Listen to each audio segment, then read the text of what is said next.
සමාජය තුළ රට තුළ වඩාත් කතාබහට ලක් වෙන මාතෘකාවක් වුණා මේ පාස්කු දින ප්‍රහාරය සම්බන්ධයෙන්. මේ ප්‍රහාරය සම්බන්ධයෙන් අපි දන්න මේ වෙද්දී ඒකට සම්බන්ධ කුමන්ත්‍රණය කරපු බොහෝ පිරිස් අත්අඩංගුවට අරගෙන තිනවා. අමතරව මීට කලින් හිටපු රාජබුද්ධි අංශයේ ප්‍රධානිය අත්අඩංගුවට ගැනීම සම්බන්ධයෙන් අපි දැක්කා පසුගියදා කොළඹ දුම්රියපොළ ස්ථානයේදී අඛණ්ඩ උපවාසයක් ආරම්භ කරා හිටපු පාර්ලිමේන්තු මන්ත්‍රීවරුන් වන විමල් වීරවංශ, උදය ගම්මන්පිල සහ සර්වජන බලවේගයේ නායක දිලිත් ජයවීර මහත්මයාලගේ සහ ඒ හිටපු කණ්ඩායමක ප්‍රධානත්වයෙන් අපි එතෙන්දී දැක්කා මේගොල්ලෝ දිගින් දිගටම ප්‍රකාශ කරනවා මේ විමර්ශකයන්ට බාධා කරන ආකාරයට, විමර්ශනය කරන නිලධාරීන්ට බාධා වෙන ආකාරයට, අධිකරණ පද්ධතියට බාධා කරන ආකාරයට මේගොල්ලෝ කටයුතු කරනවා. නිසා අපි පොලිස්පතිවරයාට අද ලිපියක් මගින් ප්‍රජාතන්ත්‍රවාදී ජාතික සන්ධානයේ විදිහට ලිපියක් බාර දුන්නා. හිතාමතාම මේ පුද්ගලයෝ කරන මේ වෛරී ප්‍රකාශය, මේ විමර්ශන වලට බාධා කරන ප්‍රකාශය මේ සම්බන්ධයෙන් ශ්‍රී ලංකාවේ දණ්ඩ නීති සංග්‍රහයේ තියෙන නීති අනපනත් අනුව මේගොල්ලෝ අත්අඩංගුවට අරගෙන නීතිය ක්‍රියාත්මක කරන්න කියන එක. මොකද අපි දන්නවා රටේ ඉතිහාසයට කළු පැල්මක් එකතු කරපු දෙයක් තමයි පාස්කු ප්‍රහාරය. මේක ජනාධිපතිතුරු 4-5 දෙනෙක් යටතේ මේකට නීතිය ක්‍රියාත්මක කරන්න අසමත් වුණා. වර්තමානයේ මේ සම්බන්ධයෙන් නීතිය ක්‍රියාත්මක කටයුතු කරනකොට අවශ්‍ය පුද්ගලයන් අත්අඩංගුවට අරගෙන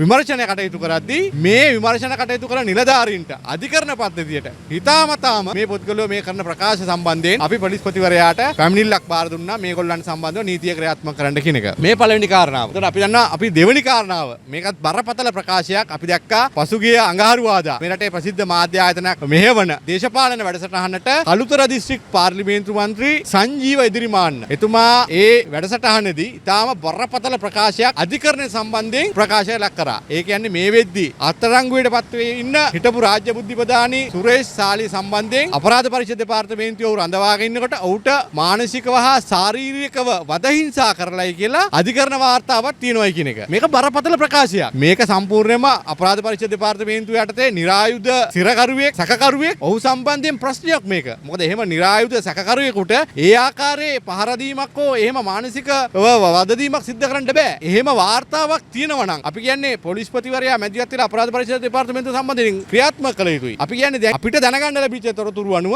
එහෙම අධිකරණ වෛද්‍ය වාර්තාවක් ලැබිලා නැහැ. ඒ නිසා අපිට දැනගන්න ඕනේ සංජීව ඉදිරිමාන්න පසුගියදා ඒ දේශපාලන වැඩසටහනේදී කරපු ප්‍රකාශය සත්‍ය එකක්ද අසත්‍ය එකක්ද මෙන්න මේ කියන කාරණාව සම්බන්ධයෙන් අද දිනේ අපි පොලිස්පතිවරයාට ලිපියක් බාර දුන්නා. ඔහු ප්‍රකාශ කර ඒ CD තැටිපඩි පවා අපි පොලිස්පතිවරයාගේ අවධානය යොමු කරා. හැකි ඉක්මනින් මේ සම්බන්ධයෙන් නීතිය ක්‍රියාත්මක කරන්න කියන එක තමයි අපි පොලිස්පතිවරයාගෙන් ඉල්ලා සිටින්නේ.